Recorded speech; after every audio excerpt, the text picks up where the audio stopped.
መስኮቶች ወይም ደግሞ የሚዲያ መስኮቶች መጠቀም አስፈላጊ ነው። ሁሉ ነገር የሚቦካበት ቤት አይገባም። ክብርን መጠበቅ አስፈላጊ ነው ብዬ ስለማስብ ማለት ነው። ለምንናገረውም ወንጌል ክብር በጣም መጠንቀቅ አለብን። ምክንያቱም እግዚአብሔር ክቡር ነው። የምንናገረው ቃል ክቡር ነው። የእግዚአብሔር ስም እንዳይሰደብ፣ የእግዚአብሔር ክብር እንዳይነካ መጠንቀቅ አለብን።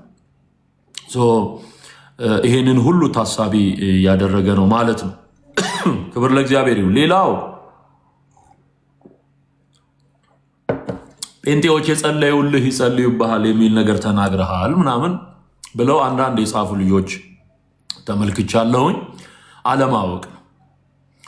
አለማወቅ ነው እንጂ ሲራገም የሚውለው እሱ ነው። እንደውም እርግማን ሲራገም የሚውለው እንደውም በነገራችን ላይ ይሄ በሰው ፊት ለማስመሰል ይሞክራሉ እንጂ አብዛኞቹ ይሄንን ነገር የሚያውቁ ናቸው እና ለምሳሌ መጽሐፍ ቅዱስን መሰረት አድርጌ ስለሆነ እኔ ምላሽ የምሰጠው መጽሐፍ ቅዱስ ላይ ጴጥሮስ፣ ጳውሎስ፣ ሐዋርያቱ የሰሯቸው ነገሮች አሉ። ለእግዚአብሔር ክብር እንቅፋት የሆኑ ሰዎችን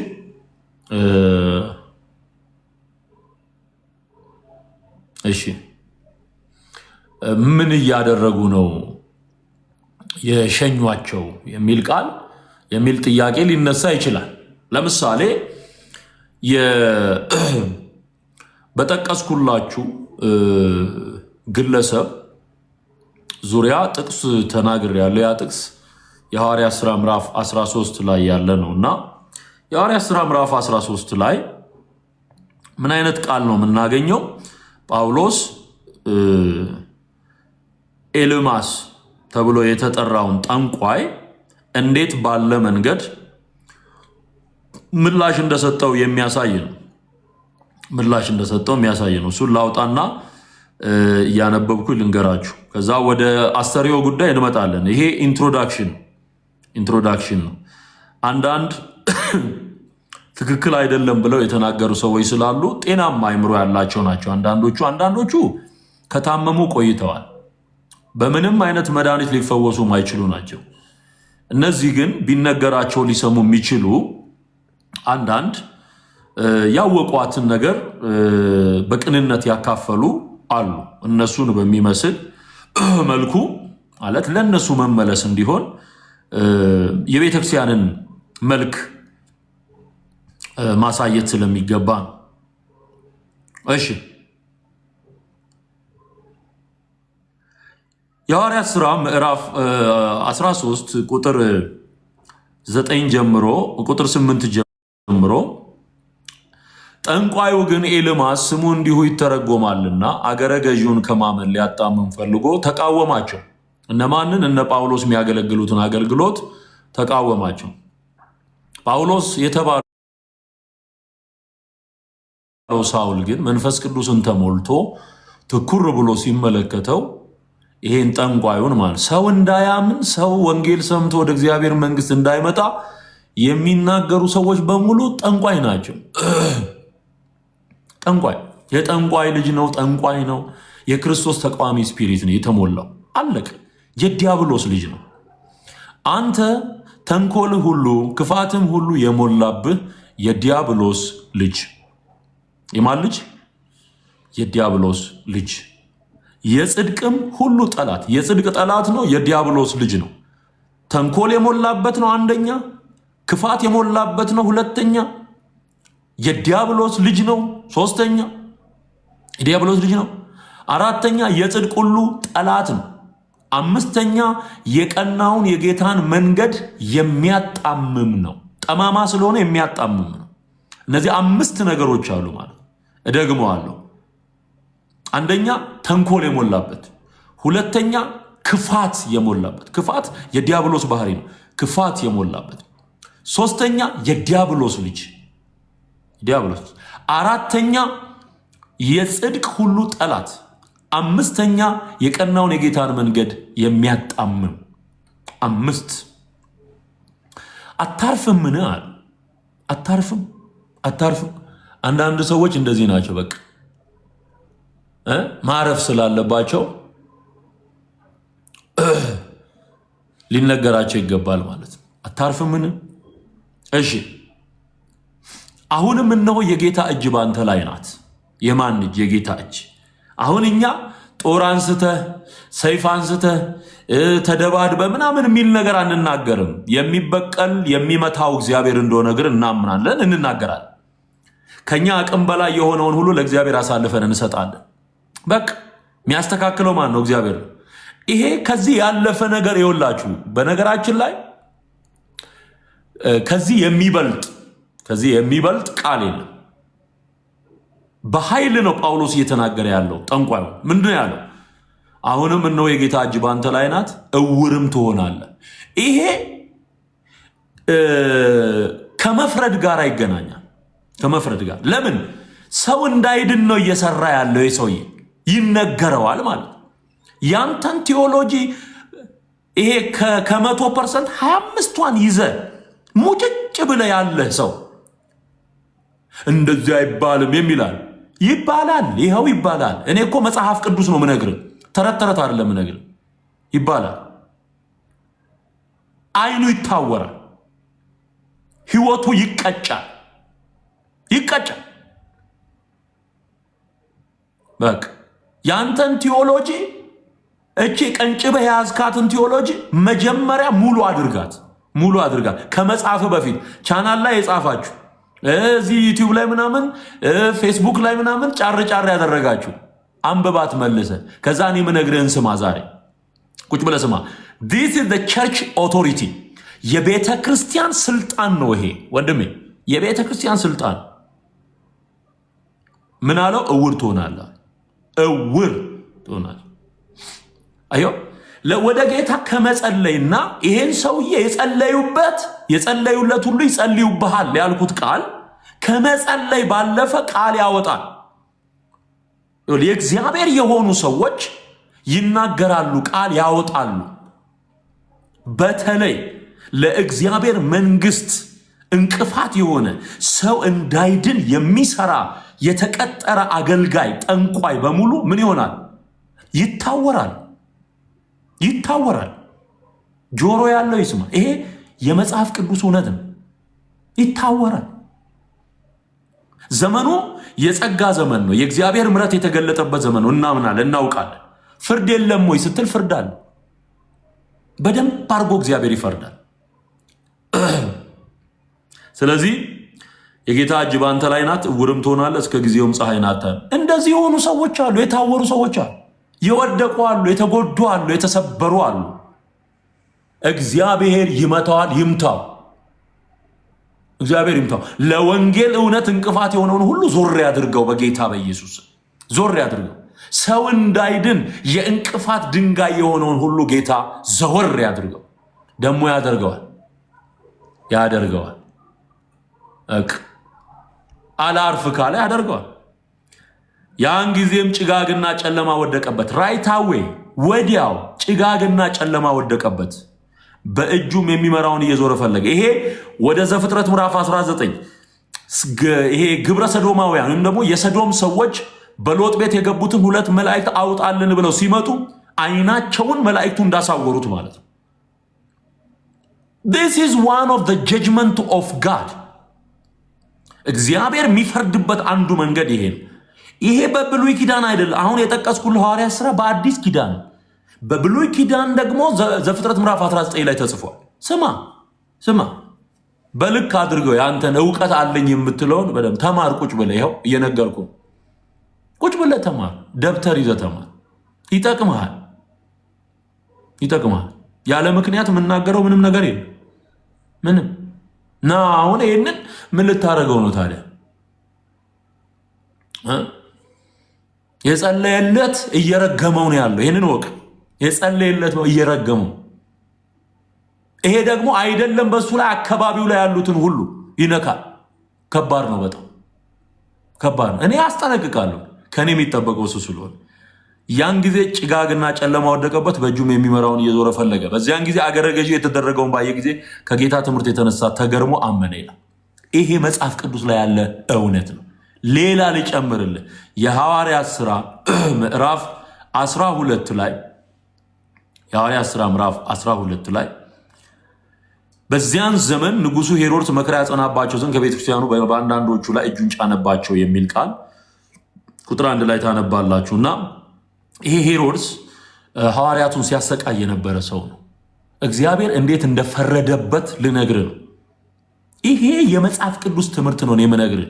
ብጥስጣሽ ነገር ይዘህ ትዝታው እንዳለ ለምትል ማለት የተበጣጠሰ እውቀት ይዘህ እኔ የምናገረውን አውቃለሁ ወንድሜ፣ የምናገረውን አውቃለሁ። አሳምሬ አስረዳሃለሁ፣ አስቀምጬ አስተምርሃለሁ።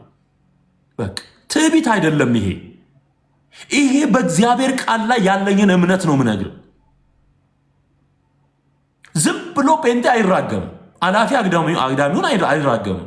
መርቁ እንጂ አትርገሙ ተብሎ ተጽፏል። አዎ አላፊ አግዳሚ ሲረግም አይውልም። ለጌታ መንግስት እንቅፋት የሆኑ ግን ይጸልያል ወደ አምላኩ፣ አቅሙ እሱ ነውና ዞር ያደርገዋል። የሚቀጣውን ይቀጣዋል። ከነት ተስፋዬ ጋቢሶ ዘመን ጀምሮ በደርጉ ጊዜ የነበረውን አደገኛ የሆነ በክርስትና ላይ የዘመተ መንግስት ነው። ያን መንግስት ዞር አድርግልን እያለ ሲጮህ አልኖረም። ጴንጤ ሲጮህ አልኖረም ወይ? በመረጃ ነው የምነግርህ፣ በማስረጃ ነው የምነግርህ። ያን መንግስት እግዚአብሔር ዘመኑ ሲደርስ ዞር አላረገው። እያነሳ አማኞችን በሙሉ እስር ቤት ይወረውር የነበረው ያንን ዘመን እግዚአብሔር አልቀየረውም ወይ? ቀይሮታል፣ አስተካክሎታል። በዛን ዘመን ብዙ አማኞች ያለቅሱ ነበር። ልጆቻቸው የተገደሉባቸው አሉ። ምናልባት አንተ የመጣህበት ዘመን ሌላ ላይገባ ይችላል የነሱ ቁስል። በዛን ዘመን ግን በጣም ብዙ አይነት ችግሮች ነበሩ። ስለዚህ ወደ አምላካቸው ይጮሁ ነበር። ከ17 ዓመት በኋላ ያንን መንግስት እግዚአብሔር እንዳይመለስ አድርጎ ዞር አድርጎታል። እንባ ያያል እግዚአብሔር፣ ጸሎት ያያል እግዚአብሔር፣ ይቀጣዋል እግዚአብሔር፣ አዋርዶ ይቀጣዋል። አዋርዶ ለማስመሰል መሞከር አያስፈልግም። ጴንጤ ያዝንም ድንጋይ አይደለም እኮ ሰው ነው። ያዝናል፣ ይቆጣል፣ ይቆጫል፣ በአምላኩ ፊት ያለቅሳል። ወጉን ይዛችሁታል አንዳንዶቻችሁ። ለማስመሰል አይባልም። ኧረ እሱ እኮ ሲል ነው የሚውለው እኮ ቤቱ። የቆዘመበትን ያዘነበትን ጉዳይ እኔ ፊት ለፊት ነው የምናገረው። የኔ ማንነት ፊት ለፊት በመናገር የሚያምን ማንነት፣ የግንባር ስጋ ማለት አልደብቅም። መጽሐፍ ቅዱሳዊ ትምህርቱን እነግርሃለሁ፣ እውነቱንም እነግርሃለሁ። ኦኬ። ከዛ ምን ይላል? ይሄ ሄሮድስ እንዴት እንደሞተ ልንገር። ከጢሮስና ከሲዶና ሰዎችም ጋር ተጣልቶ ነበር። በአንድ ልብ ሆነውም ወደ እርሱ መጡ።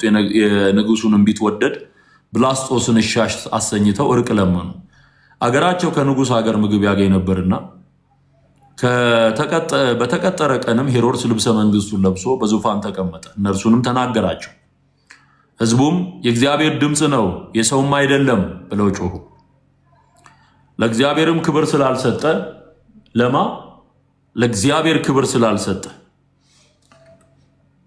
ለእግዚአብሔር ክብር ስላልሰጠ ያን ጊዜ የጌታ መልአክ መታው፣ በትልም ተበልቶ ሞተ ይላል።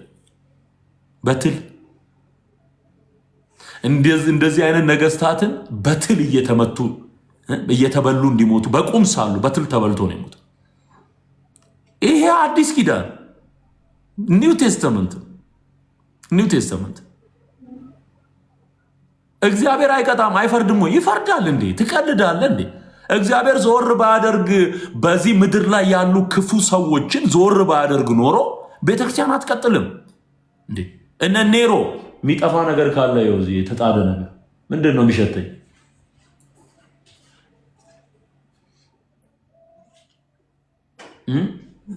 ሻይ ነው። እሺ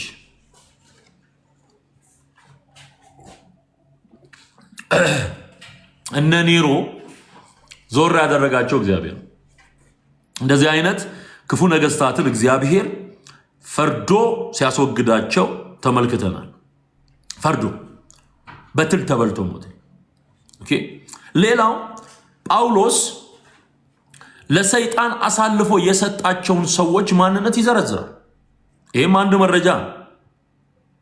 መረጃ ለማ ለሰይጣን ነፍሱ በጌታ ቀን እንድትድን ለሰይጣን አሳልፎ ሰጥቼዋለሁ ይላል። ሊስን ይጠቅምሃል። ስማ፣ የቤተ ክርስቲያን ኦቶሪቲ ነው ይሄ። የቤተ ክርስቲያን ስልጣን አፖስቶሊክ የሆነ አውቶሪቲ ነው። ሐዋርያዊ የሆነ ስልጣን አዮ በቆሮንቶስ ቤተክርስቲያን ውስጥ ካጋጠመው ችግር ያንን ሰው ለሰይጣን አሳልፌ ሰጥቼዋለሁ ብሎ ይናገራል። ነፍሱ እንድትድን በምድር እንዲቀጣ መጫወቻ ይሆናል ማለት ነው። ለሰይጣን ተላልፎ የተሰጠ ሰው መጫወቻ ሆኖ ይኖራል። ነፍሱ ግን እንድትድን አዮ እንዲህም አይነት አሰራር አለ። የሐዋርያት ሥራ ምዕራፍ 5 ላይ ስትሄዱ ሁለት ባልና ሚስቶችን ታገኛላችሁ። ንብረታቸውን ሽጠው ወደ ሐዋርያት ህብረት ለመቀላቀል የመጡ እነዚህ ሁለት ሰዎች በምዕራፍ 5 ላይ ተጠቅሰዋል።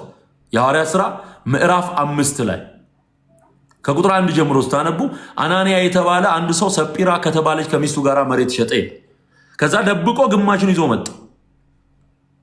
እኔም ሳይሆን መንፈስ ቅዱስን አታለሃልና ትሞታለህ አለው። ሞተ። ትሞቻለሽ አላት። ሚስትየው ሞተች። እንደውም ምን ይላል እዛ ላይ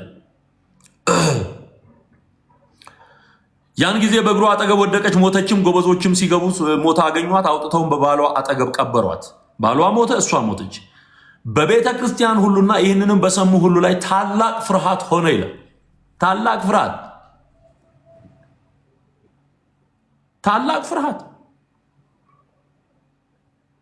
የሚያስፈራው የቤተ ክርስቲያን መልክ ይሄ ነው። በጣም የሚያስፈራ የቤተ ክርስቲያን መልክ ቤተ ክርስቲያን ምትቃትት ምትማልድ ብቻ ሳይሆን ምትፈርድም ጭምር እንደሆነ በትክክለኛው የእግዚአብሔር እውነት ላይ የተመሰረተች ቤተ ክርስቲያን አልቅሳ ምትሰማ ለሰዎች ምትማልድ እንደሆነች ይታወቃል። ደግሞ በተቸገረችበት ነገር ላይ ኢየሱስ ጣልቃ እንዲገባ ምትጸልይ ናት። ከአቅሟ በላይ የሆነውን ለጌታ አሳልፋ ምትሰጥ ናት። ደግሞ እዛው ምትፈርድም ናት። ሰማኸኝ? ስለዚህ እግዚአብሔር ከቤተ ክርስቲያን ጋር ነው የሚቆም። ወንጌልን ከያዙት ጋር ነው የሚቆመው። ታብ እያደረጋችሁ ኮፒሊንግ ሼር እያደረጋችሁ ቶሎ። ስለዚህ ለእንደዚህ አይነት ጠንቋዮች ጥብቅና የሚቆም ጴንጤ ካለ አብሮ ነው የሚመታው። አቋቋሙ ይታወቃል፣ ይዞታው ይታወቃል፣ በምን መንፈስ እንዳለ ይታወቃል። የኤልማስ መንፈስ የተንኮለኛና ክፋት የተሞላን ሰው ደግፎ ወንጌል የሚናገርን ሰው የሚቃወም ከሆነ የቆመው ከክፋት ጋር ነው ማለት። ስለዚህ እንደዚህ አይነት ነገሮችን እናያለን። ሌላው ለሰይጣን አሳልፌ የሰጠሁት የሚለው አለ። የሰጠዋቸው ብሎ ደግሞ የሚናገረው አለ ጳውሎስ። እነዚህ ሲሪየስ የሆኑ የመጽሐፍ ቅዱስ ትምህርቶች ናቸው። ለጴጥሮስ አጥብቃ እንደምትጸልየው ሁሉ በዛን ዘመን ሐዋርያትን እያደነ ያስር የነበረው ንጉሥ በሚመለከት ትጮህ ነበር ቤተክርስቲያን። በትል ተበልቶ የሞተው ከዛ በኋላ በትል ተበልቶ የሞተው እና ዓለሙን ትቶታል። እግዚአብሔር እንደፈለገ ሰው እንዲንቧች አድርጎታል እንዴ? በደንብ አድርጎ ይፈርዳል። የኔ ጌታ ስሙ ይባረክ። ትላንት የተፈረዱ ፍርዶች አሉ፣ በቀደሙት ዘመናት። አሁን እየተፈረደው ያለው ፍርዶች አሉ፣ ወደፊት የሚመጡ ፍርዶች አሉ። መጽሐፍ ቅዱስ እንዲህ ነው የሚጠናው። ዝም ብለህ የተነገረን የሸመደድከውን ብቻ አትጻፍ። ጴንጤ አስተውል።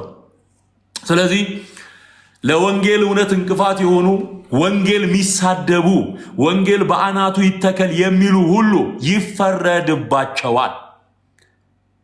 ዝም ብዬ አይደለም የምናገረው፣ እንዲሁ አይደለም የምናገረው። የእግዚአብሔር ቃል መረጃ አለ፣ የእግዚአብሔር መንፈስ አለ በውስጤ። አለቀ።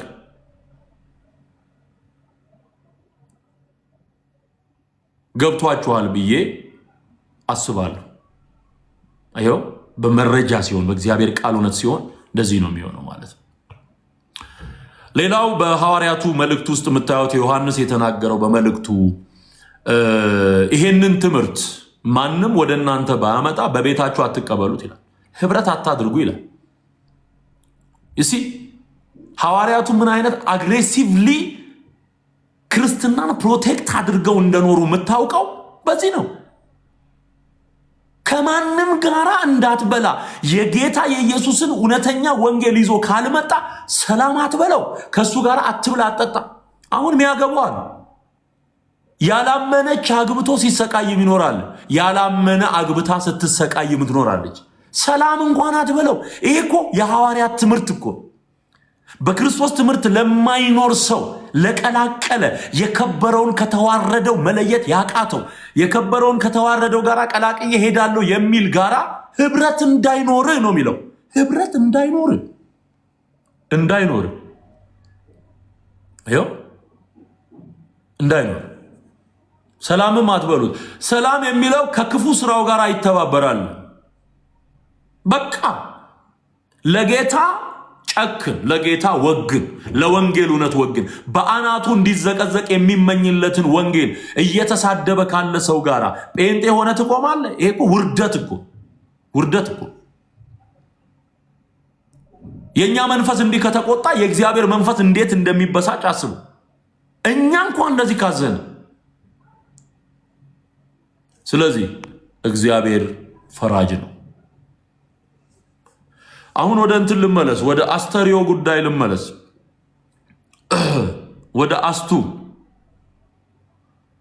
ወደ አስቱ ልመለስ። አስተሪዮ ማለት እንዳልኳችሁ መገለጥ የሚለውን ቃል ነው የሚያሳየው።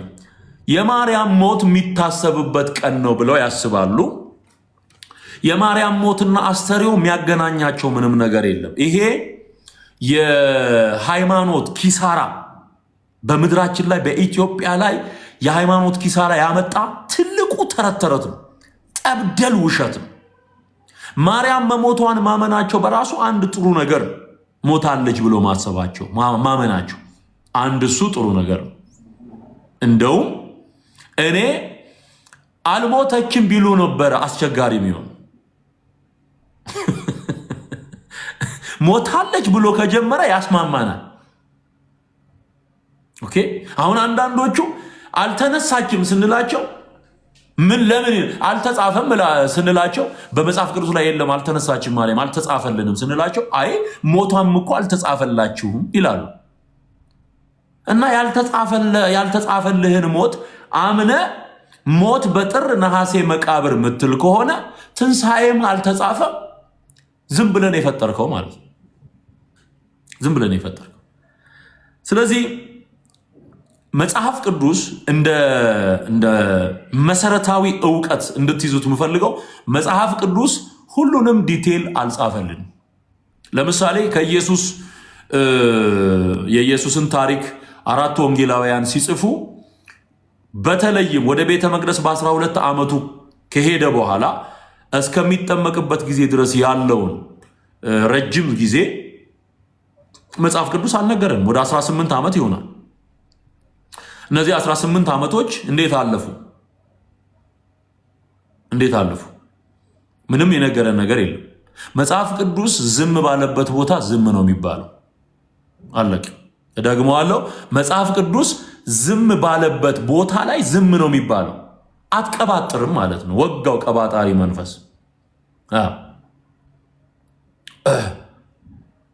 ይኸው መጽሐፍ ቅዱስ ዝም ካለ ዝም ብለህ ነው የምትሰሙ፣ ዝም ብለህ ነው የምታልፈው። አልተጻፈልህም። የሚጠቅምህን መንፈስ ቅዱስ መርጦ ሰጥቶሃል። ልትከተል የሚገባው እሱን። ስለዚህ እንደ መሰረታዊ እውቀትና እውነት ልትይዙት የሚገባው አንድ ነገር ምንድን ነው? የመጽሐፍ ቅዱስ ላይ ሁሉም ነገር ዲቴይል አልተጻፈም። የሚጠቅም ግን ተጽፏል። ዮሐንስ በወንጌሉ እንደተናገረው ምንድን ነው የሚለው? ምዕራፍ 20 ላይ ሐዋርያው ዮሐንስ አምኖ ለመዳን የተጻፈው በቂ እንደሆነ ይናገራል። ቁጥር 30 ላይ ልውሰዳችሁ። ዮሐንስ ወንጌል ምዕራፍ 20 ቁጥር 30 እና 31 ላይ ኢየሱስም በዚህ መጽሐፍ ያልተጻፈ ሌላ ብዙ ምልክት በደቀ መዛሙርቱ ፊት አደረገ። ነገር ግን ኢየሱስ እርሱ ክርስቶስ የእግዚአብሔር ልጅ እንደሆነ ታምኑ ዘንድ አምናችሁም በስሙ ሕይወት ይሆንላችሁ ዘንድ ይህ ተጽፏል። ለማመንና ለመዳን በቂ የሆነ ኢንፎርሜሽን መንፈስ ቅዱስ ሰጥቶሃል። ምን የሚል? ኢየሱስ ክርስቶስ የእግዚአብሔር ልጅ እንደሆነ ታምን ዘንድ አምነህም በስሙ ሕይወት ይሆንልህ ዘንድ ተጽፏል። የሚጠቅምህ ስለተጻፈልህ የተጻፈልህን ነው የምታምነው። ከተጻፈው አትለፍ ተብሎ በቆሮንቶስ ምዕራፍ 4 ላይ እንደተገለጠው የተጻፈው ለመዳን በቂ ነው። ያልተጻፈልህስ በቃ አይጠቅምህም ማለት አይጠቅምም። ቢጠቅምህ ኖሮ መንፈስ ቅዱስ በሐዋርያቱ ያጽፍ ነበር። የማይጠቅምህን ትቶ የሚጠቅምህን ያጻፈው መንፈስ ቅዱስ ነው። ምክንያቱም ጴጥሮስ ሲናገር ትንቢት ከቶሆኑ ከሰው ፍቃድ አልመጣምና ዳሩ ግን ቅዱሳን ሰዎች በመንፈስ ቅዱስ ተነድተው ተናገሩት ሲል በመንፈስ ቅዱስ በመነዳት ነው መጽሐፍ ቅዱስ የተጻፈው። ስለዚህ እነዚህ 66 መጽሐፍት በመንፈስ ቅዱስ መሪነት driven by Holy Spirit በመንፈስ ቅዱስ ነው የተነዱት ማለት። ስለዚህ የተነዱበትን መርጦ የሰጣቸውን ጽፈው ከሰጡ አንተ ማመን ያለብህ ያንን ነው። ስለዚህ አስተሪዮ የሚል ተጽፎላ አልተጻፈም። ምንድን ነው? ተረት ተረት ማለት ነው። ስለዚህ አንድ ድምፅ አሰማችኋለሁ። አሁን አንድ ድምፅ አሰማችኋለሁ።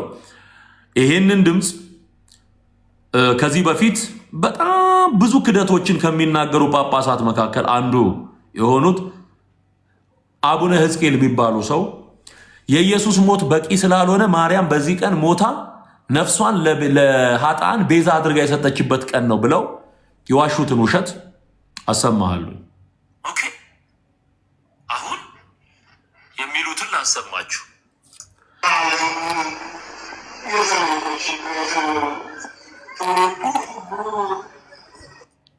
ይህንን ነገር የሚያስተምሩት ስለ ማርያም ሞት ነው። ይህ በዓል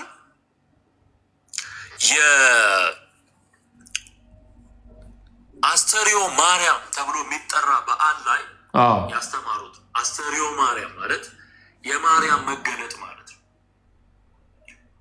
በነገራችን ላይ ይሄ አስተሪዮ ማርያም የሚለውን ኮንሰፕት አጥና ስለ አዲሱ ኪዳን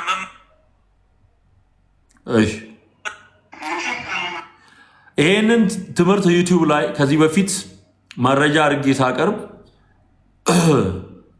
የተጠቀምኩት ነው እና ስሙት። አሁን ጳጳሱ የሚሉትን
ስሙ።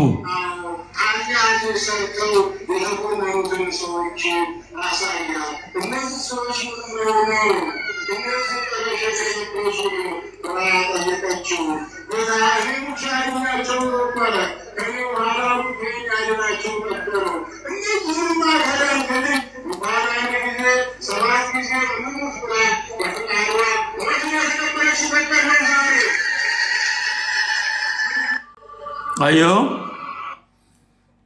ምንድነው?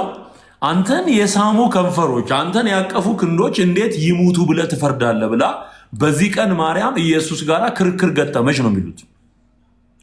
ትሞቻለሽ፣ አሁን ልወስድሽ ነው የመጣሁት አላት ኢየሱስ። በዚህን ጊዜ እንዴት እሞታለሁ ብላ ተከራከረች። ስትከራከር ይሄ እንግዲህ ነገረ ማርያም የሚባል ነገረኛ መጽሐፍ ላይ የተጻፈ እና ክርክር አልሞትም ብላ እንዴት ነው እሞታለሁ ብላ ተከራከረች። በዚህን ጊዜ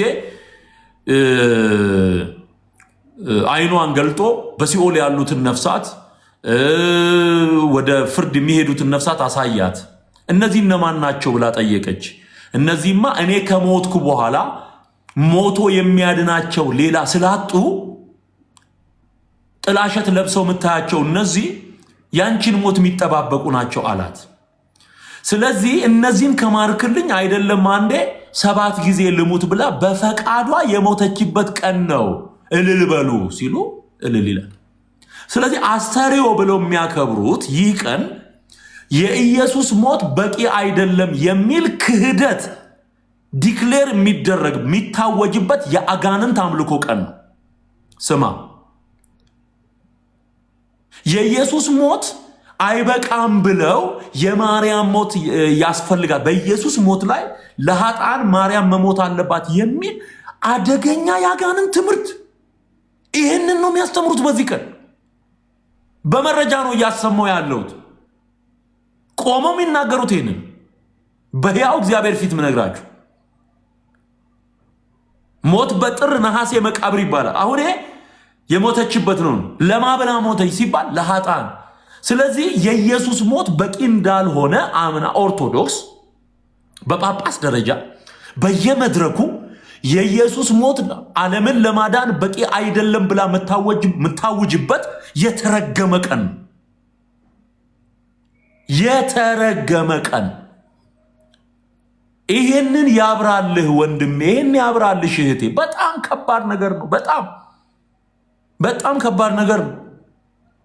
አንተ የኢየሱስ ሞት አልበቃ አለ ዓለምን ለማዳን እግዚአብሔር አብ አንድያ ልጁን እስኪሰጥ ድረስ ዓለሙን ወዶታል ተብሎ የተነገረው የዮሐንስ ወንጌል ምዕራፍ 3 ቁጥር 16 ላይ ያለው ቃል፣ የዮሐንስ ወንጌል ምዕራፍ 4 ላይ እሱ የዓለም መድኃኒት እንደሆነ እናውቃለን ተብሎ የተመሰከረው ቃል፣ አንደኛ ዮሐንስ ምዕራፍ 4 ላይ ቁጥር 14 ላይ እሱ የዓለም መድኃኒት ነው ተብሎ የተነገረው ቃል፣ ይሄ ሁሉ ተረስቶ ይሄ ሁሉ ተሽሮ ኢየሱስ በመስቀል ላይ የሞተበት ዋና አጀንዳ ዓለምን ለማዳን ሆኖ ሳለ ይህንን ሽምጥጥ አድርገው ክደው ሸምጥጠው ክደው አሁን ስቅለት ብሎ መስቀል ብሎ የሆነ በዓል ሲያከብር ማን ይሰማዋል?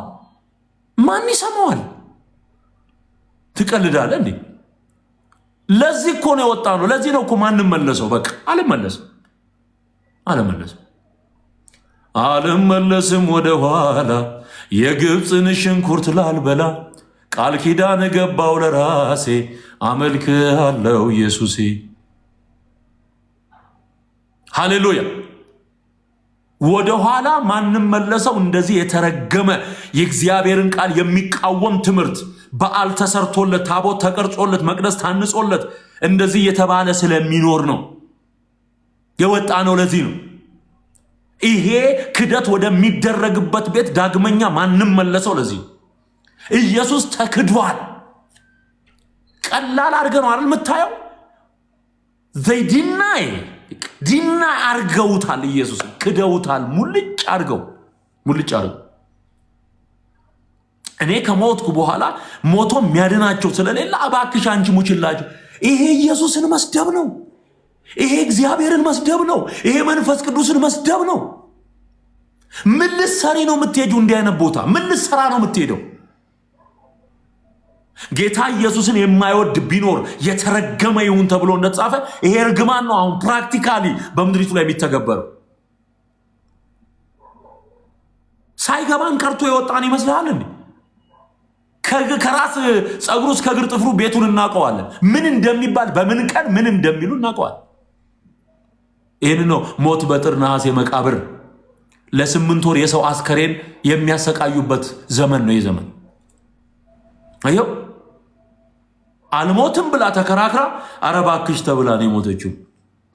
የማርያምን ክብር የሚነካ የኢየሱስን እናት ክብር የሚነካ የጌታ የኢየሱስን ክብር የሚነካ ዓለም የዳነበትን የኢየሱስን ደም እንደ ርኩስ ነገር የሚቆጥር የተቀደስንበትን ያንን የኪዳኑን ደም የእግዚአብሔርን ልጅ የሚረግጥ የተቀደስንበትን የጸጋውን መንፈስ የሚያክፋፋ የአጋንንት ትምህርት የሚሰጥበት ቀን ነው። ለዚህ ነው ውጣ ምልህ ኢየሱስን ተቀበል ትድናለህ ምልህ። ለዚህ ነው ይሄንን ከልት እያልከው ተስማምታ አሜን እያልክ እያጨበጨብክ እግዚአብሔርን ነው የምከተለው ኢየሱስ ነው በመስቀል ላይ ያዳነኝ ትላለህ እንዴ? ምንድነው ሁለት አይነት ቢላዋ? ተወው እንጂ አንዱን። የኢየሱስ ደም ከኃጢአት ሁሉ ያነጻል ተብሎ ተጽፏል። ዓለምን የቀደሰው ደም የኢየሱስ ደም ነው። እስከ ዓለም ፍጻሜ ለፍጥረት ሁሉ በቂ የሆነ የሚያድን ደም የኢየሱስ ደም ነው። የማርያም ሞት ምንም አይፈይድልህም። ሞተችም ኖረችም ለራሷ ነው። ላንተ ምንም አይፈይድም። በቃ ሞቱ ትርጉም ያለው ኢየሱስ ብቻ ነው። አለቀ።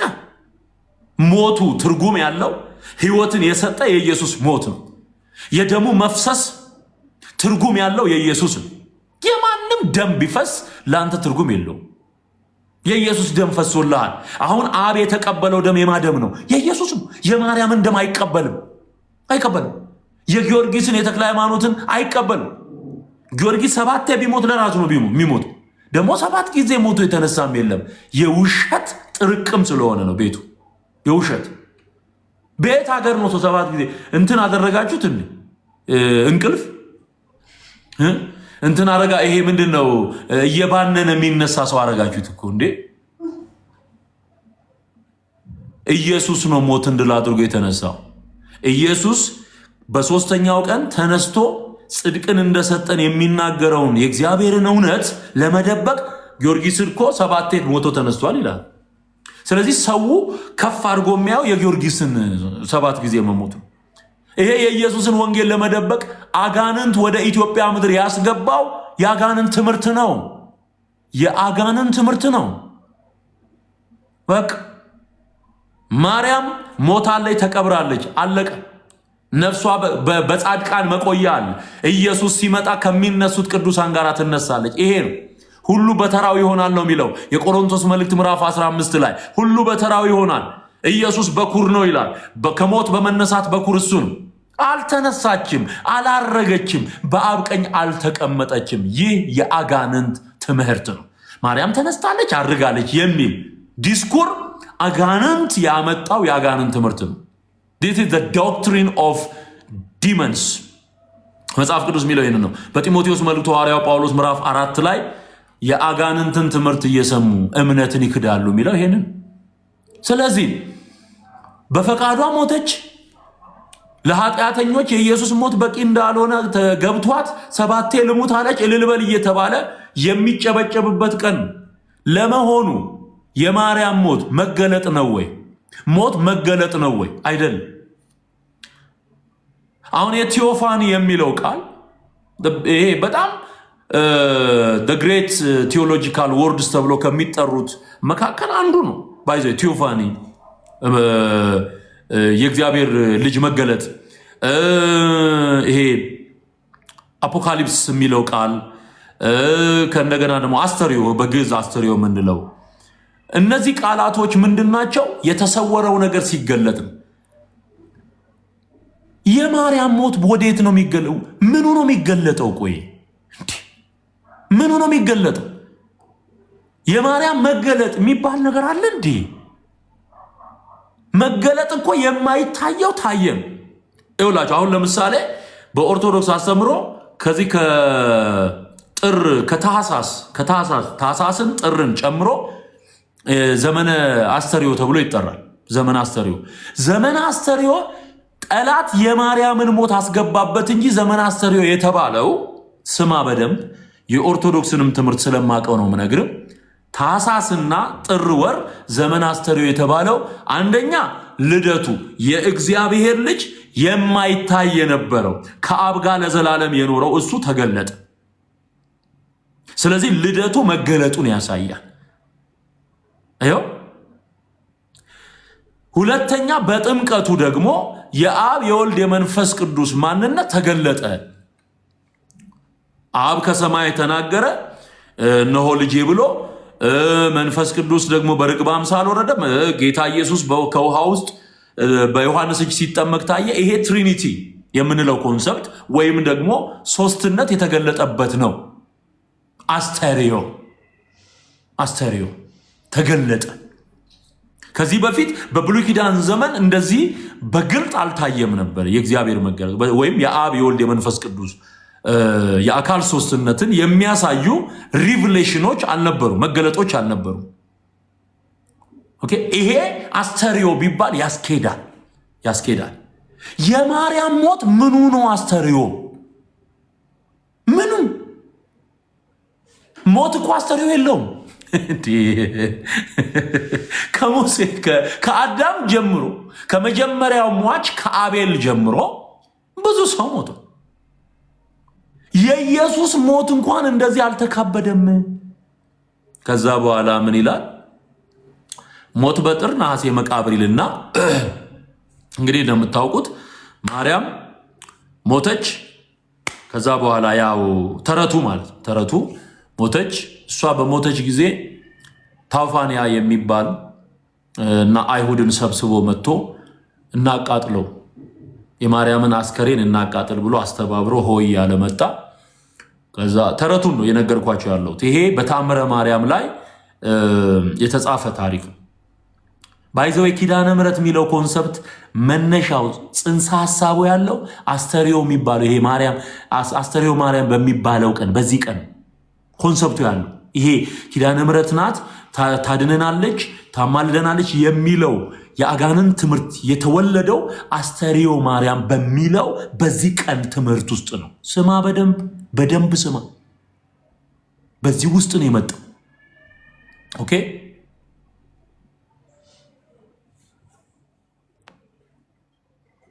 በዚህ ቀን ነው የመጣው የተወለደው ይሄ ትምህርት። ይሄ ማርያም ኪዳነ ምሕረት ናት የሚለው አደገኛ የሲኦል ትምህርት የመጣው ህዝቤን የበላ ትምህርት የመጣው በዚህ ቀን በተሰራ ድራማ ነው።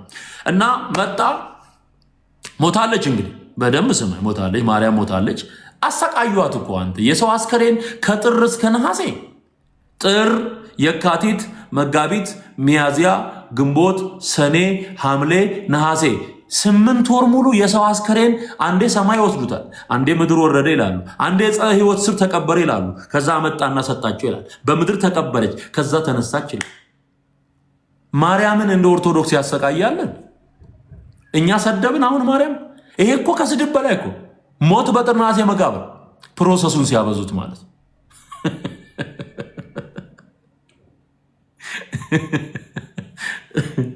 ቄስ ተንኮል እኮ አንተ ከባድ። ሞት በጥር ነሐሴ መቃብር 8 ወር ሙሉ አስከሬን ማንከራተት ማለት ነው። በነገራችን ላይ በዚህ ጥምቀት 4 ሰዎች ሞተዋል በኤሌክትሪክ። በየበዓላቱ ነፍስ የሚገበርላቸው አማልክት አሉ። ስማ በደንብ። ከዚህም በፊት በማስረጃና በመረጃ የነገርኩት ያቀረብኩት ጉዳይ አለ። በጣም ብዙ የሚነድ እንትን ላይ መስቀል አድርገው የሚያነዱት እንጨት ላይ መስቀል በዓል ብለው በሚያከብሩት ላይ መስቀሉን አውርድ ተብሎ አንድ ልጅ ይሄ የመሃሉን ምሰሶውን እንጨት ይዞ እየወጣ ሊያወርድ ሲል እሳቱን ለብልቦት እዛው በእሳት ተጠብሶ ልጁ ሞቷል። እዚሁ አዲስ አበባ በየበዓላቱ ንግስ ደርሰን መጣን ሲሉ አሁን ባለፈው ወላይታ አካባቢ የደረሰው አደጋ መኪና ውስጥ ያሉት በሙሉ ያለቁበት አቦይ ብሎ ሄደ። ጥምቀት በየዓመቱ ሰው ይሞታል። በየዓመቱ ነፍሳት የሚገበሩላቸው አማልክት አሉ። ይህ አጋንንት አሰራር ነው። አጋንንት አሰራር። አሁን ጥምቀት ብሎ አስተሪዮ ማርያም ብሎ እያከበረ የሚሞታል። ገብርኤል ንግስ ብሎ ገደል የሚገባ ስንታል። ነፍሳት የሚገበርላቸው አማልክት አሉ። ደም የጠገበ ዘንዶ አለ። እግዚአብሔር ይውጋው፣ የተወጋ ይሁን። እኔ ዝም ብዬ አልናገርም። ለምናገረው ነገር እንትናል ማስረጃ አለ። 4 ሰው ነው ያለቀው እዚያው አንዴ ኤሌክትሪክ እንትን ብሎ። ከዛ ደግሞ ለአስተሪዮ ማርያም እመጣለሁ እኔም የሚለውን ዘፈን ይዘፍናል ወጥቶ። ከዛ አስተሪዮ ማርያም ይላል ሎሚ ይወራወራል። ከዛ በኋላ ዘፈኑን ይዘፍናል። አስተርዮ ማርያም ምንም ብሎ ነው የሚዘምረው? እዛው ገብቶ ሞት በጥር ነሐሴ መቃብር እያለ ይዘምራል። አስተርዮ በሰማይ ኮነ እያለ ይዘምራል። በሰማይ ኮነ በምን ቀን? በአስተርዮ ማርያም ቀን። ከዛ ወጣ ሲል ደግሞ ለአስተርዮ ማርያም እመጣለሁ እኔም የሚለውን ዘፈን ይዘፍናል። በየመሸታ ቤቱ በየመጠጥ ቤቱ ዳንኪራ ሲረግጥ ያድራል፣ በርኩሰት ያድራል። እግዚአብሔር ይህንን ህዝብ ይፍታው። ሶራ ለብሰናል፣ የመቤቴ ሆነናል። ሶራ ለብሶ አደር የመቤቴ ወታደር እያለ ይዘምርና ወጣ ሲል ዓለምዬ ሶራ ይላል። ይሄው ነው የተደባለቀ መንፈስ ነው።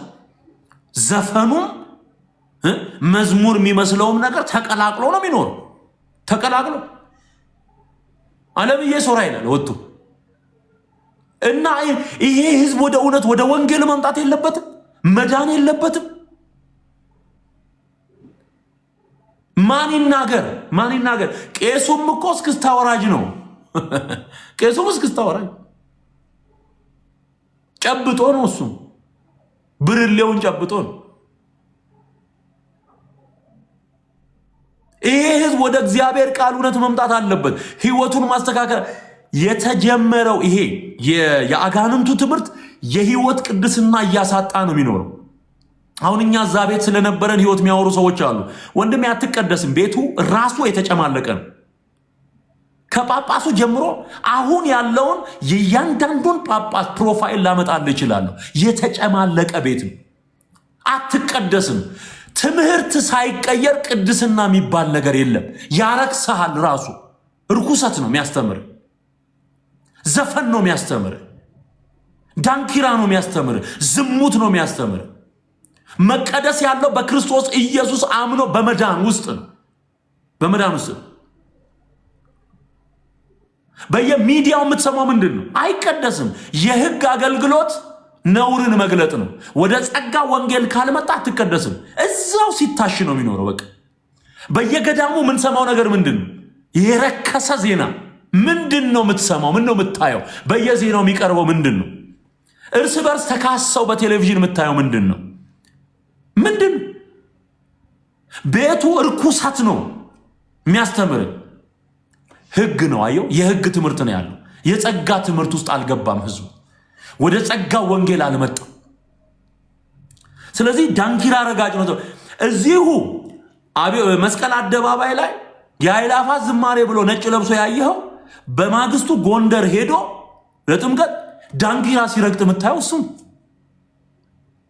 በቃ ዳንኪራ ሲረግጥ ሲል ሲጨፍር የምታየው እሱን ነው። ይሄ ውሸት ነው ወይ? ከዘላለም ሞት የሚያድን ኢየሱስ ነው። ከዳንኪራ የሚያድን ኢየሱስ ነው። ና ወደ ጌታ ወደ ኢየሱስ ወንድሜ፣ እኔን ወደ ለወጠው፣ እኔን ወደ አዳነው፣ ከጨለማ ወደሚደነቅ ብርሃን ወደ አወጣኝ ወደ ኢየሱስ ነው። ከርኩሰት ህይወት የሚያወጣ ኢየሱስ። ሃሌሉያ። ተጨማልቀ የምትኖር ከሆነ ማንም ስለአንተ አያወራም። ተቀላቅለ ተስማምተ ምን ለምን አብርሃስ ግም እንደሚባለው እዛው የምትኖር ማንም ስምህን አያነሳ። ማንም እግዚአብሔር ረድቶ ንስሐ ገብተ ጌታን አውቀ ኢየሱስን ተቀብለ የህይወት አቅጣጫህን መርጠ አየው ህይወትን ለክርስቶስ ሰጥተ እውነተኛውን ወንጌል ማገልገል ስትጀምር ይመጣል ሊሳደብ። እዛ ካለ ማንም አይነ እዛው አሁን ተግማምቶም ይኖራል። ተግማምቶ ከዛው አይነት ርኩሰት ጋር እንደሱ ከሆነ ማንም አይናገርህም። ማንም ወጣ ካልክ ጀርባው ይጠና ይላል። ጀርባችንን ሲያጠኑ መጽሐፍ ቅዱስ አያጠኑ። እኛን እንዳጠኑት መጽሐፍ ቅዱስ ቢያጠኑ ኖሮ የት በደረሱ። እዛ አሁን በኃጢአት ተግማምቶ በዝሙት በመጠጥ በስካር በዘፈን በዳንኪራ እንደሱ ሆነ ከኖርክ ማንም ምንም አይልህም። ማንም ዞር ስትል ግን በቃ። ስለዚህ ብትወጣ ይሻላል ከእንደዚህ አይነት ርኩሰት ውስጥ። አስተርእዮ ማርያም የሚባል ነገር የለም። አስተርእዮተ ክርስቶስ ነው። አስተርእዮ ክርስቶስ ነው የተገለጠው፣ በስጋ የተገለጠው አምላክ ነው። ይሄንን በጢሞቴዎስ መልእክቱ ላይ ሐዋርያው ይናገራል። በስጋ የተገለጠ በመንፈስ የጸደቀ ለመላእክት የታየ በአሕዛብ የተሰበከ ብሎ ጳውሎስ የሚዘረዝረው ኢየሱስን የተገለጠ ይለዋል። መገለጥ ሪቭሌሽን፣ የክርስቶስ መገለጥ። የማይታየው ታየ፣ በሰው አካል በሰው ማን ቃል ስጋ ሆነ፣ ጸጋንና እውነትን ተመልቶ በእኛ አደረ ሲል ኢየሱስን የተገለጠው። ማርያም ወዴት ነው የተገለጠችው? ማርያም ወዴትም ልትገለጥ አትችልም። ወዴትም በቃ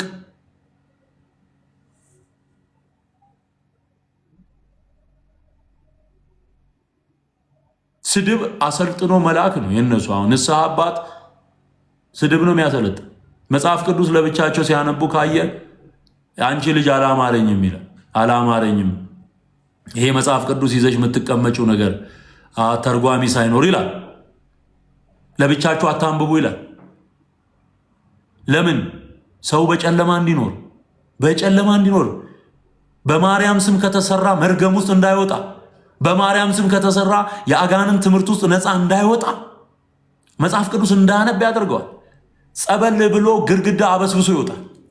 የሰው ግድግዳ አበስብሶ የሚተርከው ግን ይሄንን የንብላ የንጠጣው በዓል እርኩሰት። ልመልሳችሁና ታምረ ማርያሙ ላይ ምን ይላል? በሚገርማችሁ ሁኔታ ታውፋንያ የሚባለው እነዚህን ሰብስቦ መጥቶ የማርያምን አስከሬን ሊያቃጥል ሲል የእግዚአብሔር መልአክ መታ፣ በሰይፍ እጁን ቆረጠው ይላል። እሺ አትለኝ። ከዛ በኋላ ማርያም አልተነሳች። ወይኔ ዘንድሮ ስንቴ እንደሚያስነሷት ስንቴ እንደሚገሏት ቁጠርልኝ። ሞታ እኮ ሊቀብሯት ሲሉ ታውፋንያ ሰው ሰብስቦ መጥቶ ዘራፍ እያለ አቃጥላለሁ የማርያምን አስከሬን ምናምን ብሎ ዘራፍ እያለ ሲመጣ ገብርኤል መጥቶ እጁን ቆረጠው። እጁን ከትፎ አሁን ስዕል ላይ የታውፋንያ እጅ እንዲህ አልጋ ላይ ተንጠልጥሎታል።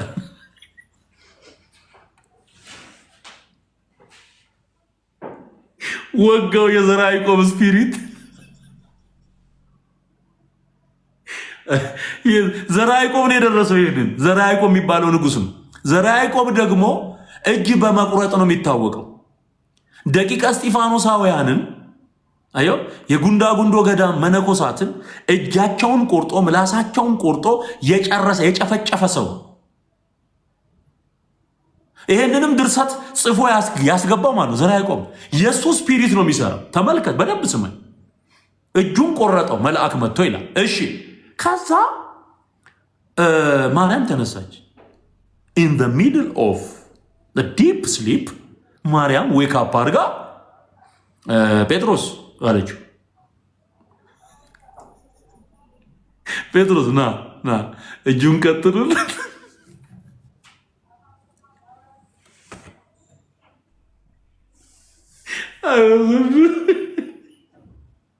እጁን ቀጥልለት። ተነስታ እኮ ነው እዛ። እጅ አሁን ከየት የተቀዳሽ ናት አትለኝም? ጴጥሮስ የማልኮስ የሚባለው የጆሮን ቆረጠ የሚለው ታሪክ አለ ዮሐንስ ወንጌል ላይ። በቃ ነገራቸው በሙሉ የኢየሱስ ክርስቶስን ተአምራት የኢየሱስ ክርስቶስን አድራጎት ለመሸፈን በማርያም ስም አመሳስሎ ያመጣዋል። ይሄ እኮ አጋንንት ነው። እግዚአብሔር ለሕዝባችን ያብራ። አጋንንት እኮ ነው የሚዘራ። ሰይጣን እኮ ነው ያስገባው። ከዛስ እንቀጥላለ። ተመልሳ ሞተች።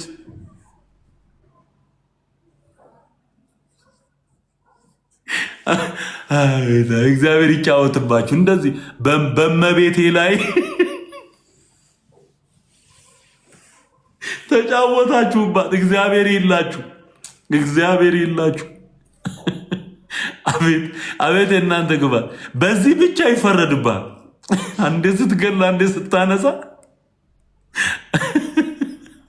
አንተ ስቆጥረው እኮ ወደ 9 ጊዜ እኮ ነው የተነሳችው እንዴ። የጊዮርጊስ 7 ነው እያሉ ሲነግሩን ስንቆጥረው የማርያም ወደ 9 ሆነ እኮ። ተረት ይሄንን ሐዋርያው ጳውሎስ ማለቂያ የሌለው የአሮጊቶች ሴቶች ጨዋታ ይላል እንትን ላይ ጢሞቴዎስ ላይ። እግዚአብሔር ገላገለን እኮ። አሁን እኔ ዝም ብለህ አስበው፣ ካባ ለብሼ ድሮ ታቦት በሚሸከም ዘመን ካባ ለብሼ ይሄን ስተርክ አስበዋል። ባይዞ ይዘገንነኝ ነበርን። ይሄ የአስተርእዮ የሚሉት ያው እግዚአብሔር ምስክሬ እንዴት እንደሚዘገንነኝ እንዴት እንደሚያስጠላኝ ያኔ ራሱ ያን ሲገሏት ሲያነሷት ከዛ ሳትለኝ ሞተች። ዛ ቀበሯት። ለምን ወሰዷት እንጂ ወይ ታሪኩ በጣም የተዛባ ስለሆነ ለማስታወስ ራሱ ነጥቆ ወሰዳት። ሊያቃጥሉ ለጥንቃቄ ተብሎ ወደ ዕፀ ሕይወት ወሰዳ ወደ ገነት። አስከሬን ተይዞ ወደ ገነት። የኢየሱስ እንኳን ባዲ የኢየሱስ እንኳን እንትን ስጋ ወደ ሰማይ አልተወሰደም። አንተ ከዛስ እዛ ወስዶ ዕፀ ሕይወት ስር እዛ እኮ አስከሬን አይገባም። የማንም ቢሆን አስከሬን አይገባም። እንኳን አይደለም አስከሬን የሳተው አዳም ራሱ ቶሎ እንዲወጣ ነው የተደረገው።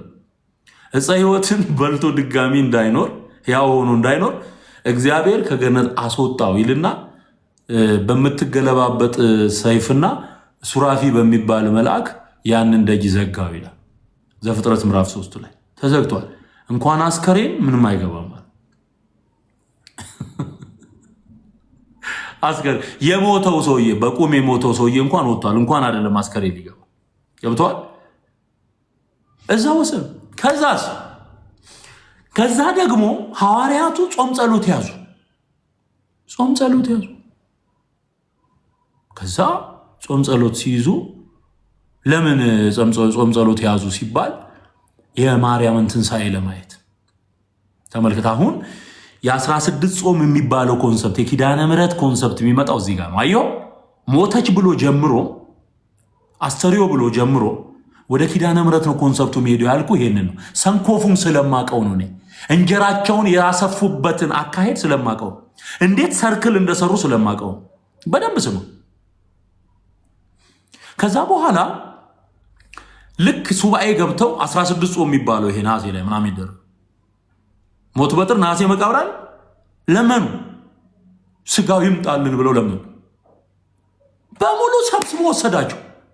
ኢየሱስ መጣ በሙሉ ሐዋርያ። ይሄ እኮ ያልተጻፈ እኮ ዲስኩር እኮ ነው። ሐዋርያቱን በሙሉ ይዞ ወደ ሰማይ። እሺ አትለኝ። ቅዳሴ ተቀደሰ ይልሃል። የደብተራ ስራ ይኸውልህ ቅዳሴ ተቀደሰ። ይሄ ኦርቶዶክስ ተንሥኡ ለጸሎት ማን ነው እንደሱ የሚለው? ዋና ዲያቆን እስጢፋኖስ፣ ዋና ቄስ ኢየሱስ፣ ተከታይ ቄስ ጴጥሮስ፣ ንፍቅ ምናምን ነገር ዮሐንስ ምናምን ሆነው እሷን ታቦት አደረጋት ይላል። እሷን ታቦት አደረጋት። አጎንብሳ ሞታለች። ሞታ ስጋዋን ወስዶ ነው እሷ ላይ አድርጎ ቁርባን አቆረባቸው። ማ ኢየሱስ ቀድሶ እዚሁ ያለ ኮተት ይዞ ሄደ። በቃ ሰማይ ላይ ቅዳሴ፣ የኦርቶዶክስ ቅዳሴ ሰማይ ላይ ተቀድሷል ለማለት ነው። ዲነችና ቆረቡ ይላል። ቆረቡ። እየሰማኸኝ ነው ወንድሜ? ስማኝ፣ ይጠቅማል። ይሄው ተረቱ ይሄ ነው። የት ቦታ ተጻፈ? ይሄንን ማቴዎስ ነው የጻፈል። እንግዲህ የሄደው ማቴዎስ ከሆነ ሲመጣ መጻፍ አለበት ወንድሜ።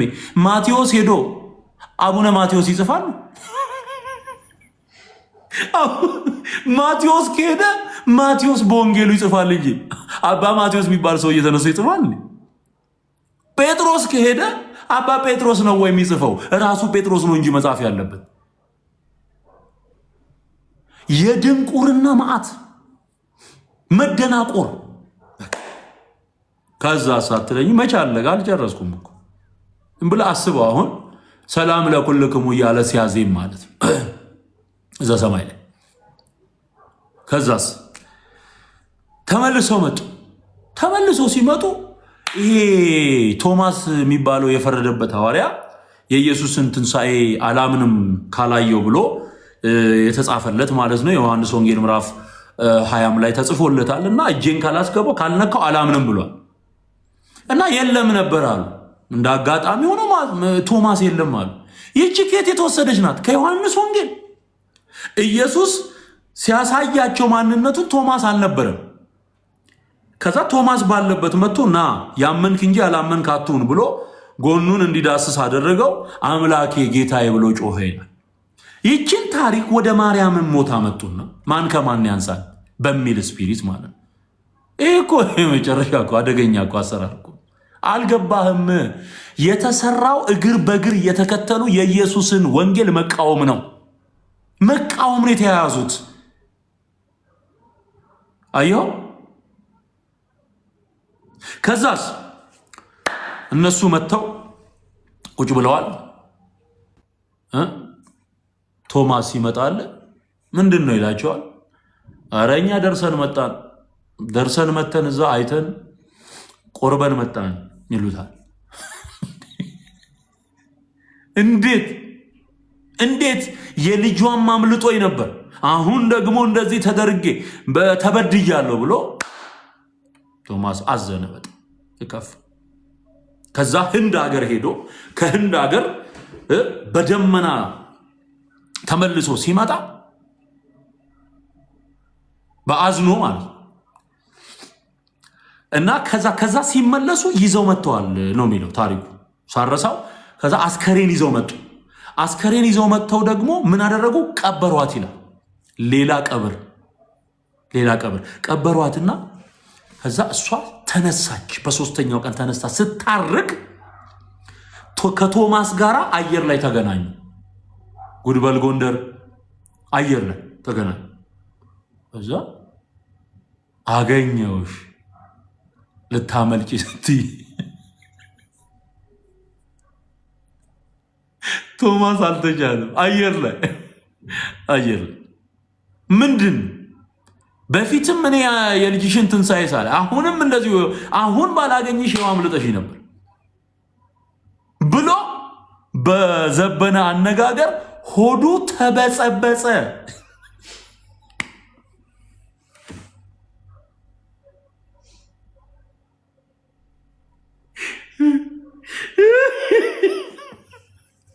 ሆዱ ተበጸበጸ።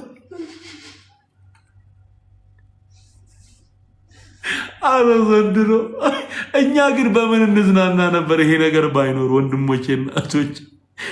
ሆዱ ተበጸበጸ። ከዛዝ ከእንትን ላይ ራሱን ሊፈጠፍጥ ከደመና ላይ ሱሳይድ ሊያደርግ ራሱን ሊያጠፋ በቃ እኔ ከዚህ በኋላ ለምን እኖራለሁ እኔ ራሴን ማጥፋት አለብኝ ብሎ ቶሚ ሊወረወር ኧረ ተው ብለው መቀነት ሰጠችው ይላል። ተው ተረጋጋ ብለው መቀነቷን ሰጠችው። ሰበን ሰጠችው። ተበጸበጸ። እዚህ የሰው ጭንቅላት እየበጸበጸ ይኖራል እስካሁን በዚህ ተረት። የቶማስ ብቻ መሰላችሁ ሆዱ የተበጸበጸው?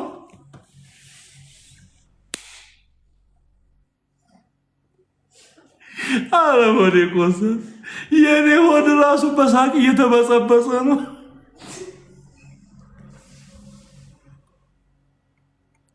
ወይኔ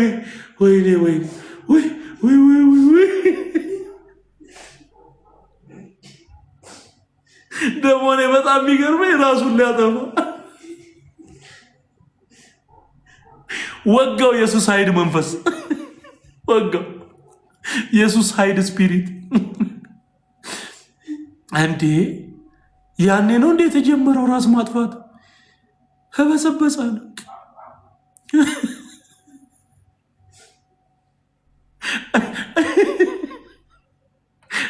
ይኸው እዚህ አሰሪው ላይ የተጀመረ ሰማይ ይወጣል ይወርዳል፣ ይወጣል ይወርዳል። አንዱን ይበጸብጸዋል፣ አንዱን ይፈጠፍጠዋል፣ አንዱን ይቆርጠዋል። ይኸው እግዚአብሔር ያላለው በቃሉ የሌለ ያልተፈጠረ ታሪክ እንዲህ ነው ይሆን። ከዛ ሰበን ተቀብሎ ወረደ። ሳይፈጠፈጥ እግዚአብሔር አጥሩ ሆኖ ብቻ ተበዘበዘ። አደጋ አልደረሰበትም። ሆኖ ብቻ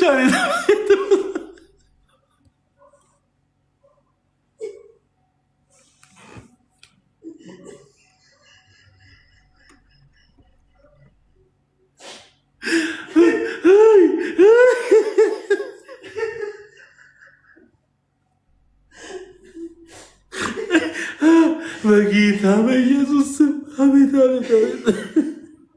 ዘበነ ሲለውማ እኔ በጣም ነው የሚያዝናናኝ። በዚህን ጊዜ ሆዱ ተበጸበጸ አላለሙት።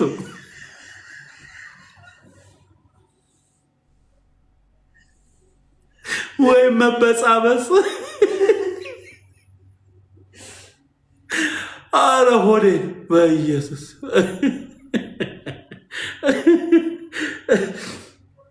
አቤት አቤት አቤት። እሺ ከዛ መጣ ቶሚ መጣ። ከዛ ሐዋርያቱን አገኛል። እንዴ ከየት መጣ አሉት። ተገናኘን እኮ አላለ። የት ተገናኘ? አየር ላይ። እናንተማ እዚህ ለብቻችሁ አይታችሁ፣ እኔ ይኸው አየር ላይ አግኝቻት ሰበን ተቀብዬ መጣ፣ መቀነ ተቀብዬ መጣው ምናምን እያለ ይኸው አታዩም እንዴ ይዤ የመጣሁት ምናምን እያለ በቃ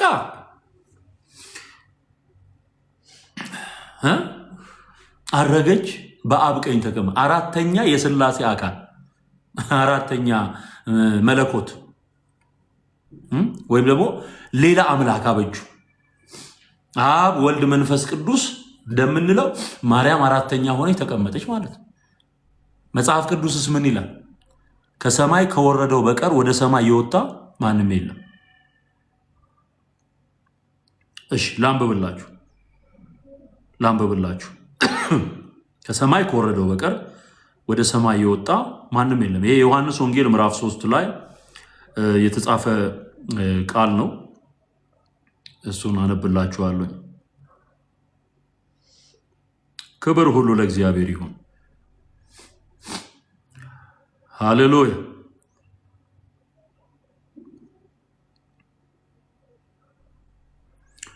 በጣም እኮ ነው አንተ ዝም ብለህ ስትሰማው ማለት ነው ታሪኩ በቃ ልብ ነው በሳቅ የሚፈርሰው ልብ። ከሰማይ ከወረደው በቀር ወደ ሰማይ የወጣ ማንም የለም።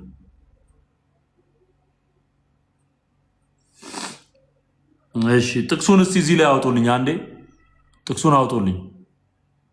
እዚህ ጋር ፖስት እናደርገዋለን። ኢየሱስ ብቻ ነው ከሰማይ መጥቶ በምድር ላይ ከሞተ በኋላ በሶስተኛው ቀን ተነስቶ ያረገው። ሐዋርያቱ የመሰከሩለት ኢየሱስ ነው። ሌላ በዚህ አይነት ሁኔታ ድል ነስቶ አድርጎ በአብ ቀኝ የተቀመጠ ማንም የለም። ወጋው የአጋንን ትምህርት ነው ይሄ። ማርያም ተነስታለች አድርጋለች በአብ ቀኝ ተቀምጣለች የሚል ይሄ የመጥቆራ ትምህርት ነው፣ የጠቋር ትምህርት ነው። ታቦት የተቀረጸለት ጋኔን የሱ ትምህርት ነው፣ የሱ ትምህርት ነው።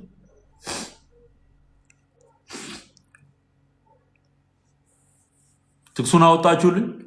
እሺ ከሰማይም ከወረደ በቀር ወደ ሰማይ የወጣ ማንም የለም፣ እርሱም በሰማይ የሚኖረው የሰው ልጅ ነው። ዮሐንስ ወንጌል ምዕራፍ 3 ላይ ቁጥር 13።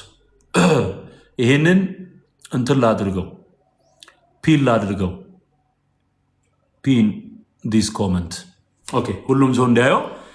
ከሰማይ ከወረደ በቀር ወደ ሰማይ የወጣ ማንም የለም፣ እርሱም በሰማይ የሚኖረው የሰው ልጅ ነው። በሰማይ የሚኖረው የሰው ልጅ የተባለው አየው ቃል ስጋ ሆነ ጸጋና እውነትን ተሞልቶ በእኛ አደረ ተብሎ የተነገረለት ጌታ ኢየሱስ ነው። ማርያምም የዳነችው በኢየሱስ ክርስቶስ አምና ነው። ባይዘው እሷ ራሱ መድኃኒት ያስፈልጋት ነበር። ስለዚህ በአምላኬ በመድኃኒቴ ነፍሴ ሐሴት ታደርጋለች ብላ የተናገረችው ማናት? ማርያም ናት።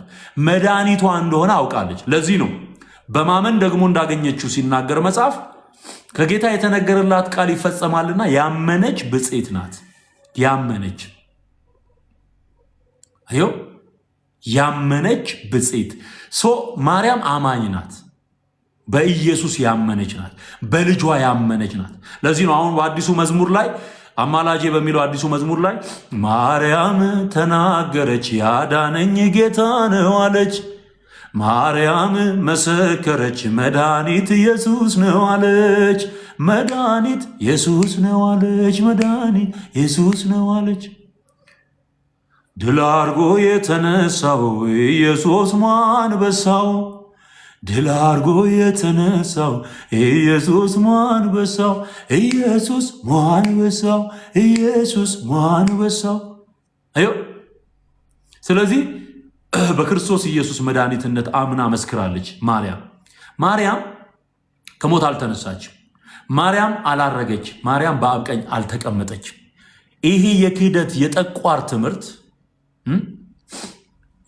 ትምህርት ከምድራችን መወገድ አለበት። ከምድራችን መወገድ አለበት። ህዝባችን የሞተውንና ከሞት ድል አድርጎ የተነሳውን ኢየሱስን በማመን ብቻ ይድናል። ባይዘወይ ሌላ የተነሳና ሞትን ድል አድርጎ የተነሳና ያረገ በአብ ቀኝ የተቀመጠ አለ ብሎ መናገር ማለት የኢየሱስን ትንሣኤ መካድ ነው። ምክንያቱም ብቸኛ የሙታን በኩር ሆኖ የተነሳው ኢየሱስ ስለሆነ ኢየሱስ ላይ ሌላ አዳኝ መደረብ ወንጀል፣ በቃ ወንጀል። ወገኖቼ መጽሐፍ ሲናገር በሮሜ መልእክት ምዕራፍ 10 ቁጥር 6 ጀምሮ በልብህም በአፍህም ሆኖ ቃሉ ቀርቦልሃል። ይህም የምንሰብከው የእምነት ቃል ነው። ይህም የምንሰብከው የእምነት ቃል ነው። ኢየሱስ ጌታ እንደሆነ በልብ ብታምን እግዚአብሔርም ከሙታን እንዳስነሳው በአፍህ ብትመሰክር ትድናለህ። ሰው በልቡ አምኖ ይጸድቃል፣ በአፉ መስክሮ ይድናል። መዳናችን ያለው የኢየሱስን ሞትና ትንሣኤ አምኖ በመመስከር ውስጥ ነው። ጠላት ዲያብሎስ በምድራችን ላይ ያስገባው መጥቆራ ያስገባው ትምህርት ግን የማርያምን ትንሣኤ ሐሰተኛ ትንሣኤ በመናገርና አስተርእዮ እያሉ በማሟረት ትድናለህ ብሎ ነው እየነገረው ያለው። የማይድንበትን አደገኛ ክደት በጆሮ ጠቅጥቆበት የሚድንበትን የኢየሱስን ትንሣኤ ግን ሰውሮበታል። አሁን ይሄ በዓመት አንዴ ትንሣኤ ብሎ ቢያከብር ማን ይሰማዋል? ሰማይ ከዚህ ጋር አይስማማም። የኢየሱስ ትንሣኤ ላይ የተከመረ የፍጡር ትንሣኤ በሙሉ መነሳት አለበት። ለሁሉ ጊዜ አለው። እኛ እንነሳለን፣ ሙታን ይነሳሉ። ከዚህ በኋላ የጻድቃን ትንሣኤ የህይወት ትንሣኤ ተብሎ የተጠራለ፣ የኃጥአን ትንሣኤ የፍርድ ትንሣኤ ተብሎ የተጠራለ። ይሄ ሁለቱም በዮሐንስ ወንጌል ምዕራፍ 5 ላይ ተጠቅሷል። ተጠቅሷል። ስለዚህ የምትድነው ክርስቶስ ኢየሱስን በማመንና በመቀበል ነው ወንድሜ። ክርስቶስ ኢየሱስን በማመንና በመቀበል ነው ምትድነው። ለዚህ ነው ትላንትናም ጥሪ አድርጌ ሮብለት ማለት ነው ሮብለት ከትላንት ወዲያ 32 ሰዎች ጌታን ተቀብለዋል። ዛሬም ጥሪ አደርጋለሁ። ጌታ ኢየሱስን መቀበል የምትፈልጉ ሰዎች የኢየሱስ ትንሣኤ ነው እንጂ የሚያድንህ ሐሰተኛው የማርያም ትንሣኤ አይደለም። ገደል ነው የሚከትህ። አስተርእዮ እያሉ ተነሳች ትንሣኤሽን ያሳየን እያሉ ደቀ መዛሙርቱ የማርያምን ትንሣኤ ለማለት ጾም ገቡ የሚል የመጥቆራ ትምህርት ቀርፈጥ አለው፣ አውጣው። ኢየሱስ ነው ከሞት የተነሳው። የተጻፈልህን እመን፣ ያልተጻፈ ተረት ተረተው። ይሄ ነው እውነት። ልነግራችሁ የምፈልገው ይሄንን። ለኃጢአተኞች ማርያም አልሞተችም። የማርያም ሞት እንኳን ላንተ ለራሷ ምንም አይፈይድም። ለማርያም ለራሷ ምንም አይፈይድም። ኖርማል ነው፣ ማንም ሰው እንደሚሞተው። የኢየሱስ ሞት ግን ትርጉም አለው። ትርጉም አለው። ሃሌሉያ! ክብር ለጌታ ለኢየሱስ ይሁን። ኢየሱስ ሞትን ድል አድርጎ በገዛ ስልጣኑ ተነስቷል። መጽሐፍ ሲናገር ራሱ ጌታ የተናገረውን ኮት አድርጎ ዮሐንስ ሲጽፍልን ነፍሴን በገዛ ስልጣኔ ላኖራትም ላስነሳትም ስልጣን አለኝ አለ ጌታ። እሱን ወስደው እነሱ በገዛ ፈቃዷ ሞተች። ሰው በገዛ ፈቃዱ አይደለም የሚሞተው የሚኖረው፣ የተመደበለት ጊዜ አለ። ማርያም ፍጡር ናት። በተመደበላት ጊዜ ጌታን አገልግላ የተባረከች ሴት ናት፣ ብፅዕት ናት፣ ድንቅ ሴት ናት ማርያም። እግዚአብሔርን በገዛ ዘመኗ አገልግላ አልፋለች። አሁን አንተ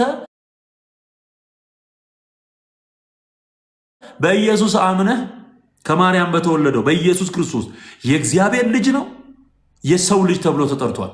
በእርሱ አምነህ የዘላለምን ሕይወት ትወርሳለህ። በቃ ከዚህ ውጭ ያለው ነገር በሙሉ ውሸት ውሸት። የትኛውም ጻድቅ ሞት፣ የትኛውም ሰማዕት ሞት ለአንተ አይፈይድልህም። ለአንተ ምንም ጥቅም የለው። ቢባረክም ቢነቀፍም ቢወደስም ለራሱ ነው በቃ ቢሆን። የኢየሱስ ሞት ግን ሲታመን ትድንበታል ማለት ነው። ሃሌሉያ። ለኃጢአት የሞትክልኝ፣ ሞትን ድል አድርገህ የተነሳህልኝ፣ በደምህ ያጠብከኝ አንተ ነህ ብለህ ጌታ ኢየሱስን ተቀበል። ይሄ ማርያምን መስደብ አይደለም። ኢየሱስን ማመን ማርያምን መስደብ አይደለም። ማርያም ራሱ የሚላችሁን አድርጉ ነው ያለችው። አብም ከሰማይ እሱ የሚላችሁን ስሙ ነው ያለው። ማርያም ልጇን እንድትሰማ ነው የምትፈልገው። በምድር ሳለች ከመሞቷ በፊት የተናገረችው ሰዎች ልጇን እንዲሰሙ በቃ። ስለዚህ የእግዚአብሔር ቃል የሚናገረው ይህን እውነት ነው። ተረቱን ተዉት። የነ ዘርዓ ያዕቆብ ቅዠት ነው። የሚጠቅምህ ማቴዎስ፣ ማርቆስ፣ ዮሐንስ፣ ሉቃስ የጻፉልህን ወንጌል መስማት ማወቅ፣ ጳውሎስ ሉቃስን በሐዋርያት ሥራ የጻፈልህን የጳውሎስን 14ቱን መልእክታት ማንበብ፣ ከእንደገና ደግሞ ዮሐንስ ራእይንና እነዚህ ጀነራል ኤፒስትልስ ተብለው የሚጠሩትን የሐዋርያቱን ጽሑፎች ማንበብ ማወቅ፣ ይሄ ነው የሚጠቅምህና ወንድሜ ወደ ወንጌል እውነት እንድትመለስ በጌታ ፍቅር ጥሬን አቀርብልሃለሁ። ኢየሱስ ጌታ ነው። እስቲ ማን ነው ዛሬ ደግሞ ጌታን መቀበል የምትፈልጉ? ከሐሰተኛ የማርያም ትንሣኤ ወደ እውነተኛው የኢየሱስ ትንሣኤ መምጣት የምትፈልጉ አሁን አንድ ቁጥር ጻፉልኝ። ስማችሁን ይዛለሁኝ። ከዛ ጸልየን እናበቃለን።